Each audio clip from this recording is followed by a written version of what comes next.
The left-wing gender insanity being pushed on our children is an act of child abuse. Very simple. Here's my plan to stop the chemical, physical, and emotional mutilation of our youth. On day one, I will revoke Joe Biden's cruel policies on so-called gender-affirming care. Ridiculous. A process that includes giving kids puberty blockers, mutating their physical appearance, and ultimately performing surgery on minor children. Can you believe this? I will sign a new executive order instructing every federal agency to cease all programs that promote the concept of sex and gender transition at any age. I will then ask Congress to permanently stop federal taxpayer dollars from being used to promote or pay for these procedures and pass a law prohibiting child sexual mutilation in all 50 states. It'll go very quickly.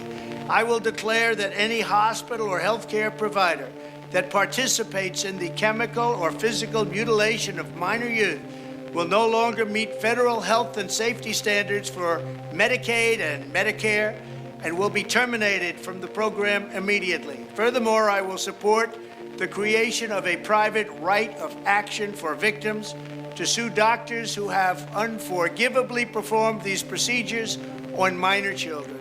The Department of Justice will investigate Big Pharma and the big hospital networks to determine whether they have deliberately covered up horrific long-term side effects of sex transitions in order to get rich at the expense of vulnerable patients, in this case, very vulnerable. We will also investigate whether Big Pharma or others have illegally marketed hormones and puberty blockers which are in no way licensed or approved for this use. My Department of Education will inform states and school districts that if any teacher or school official suggests to a child that they could be trapped in the wrong body, they will be faced with severe consequences, including potential civil rights violations for sex discrimination and the elimination of federal funding.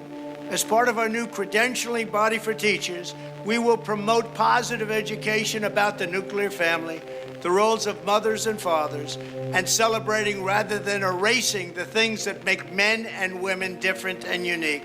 I will ask Congress to pass a bill establishing that the only genders recognized by the United States government are male and female, and they are assigned at birth.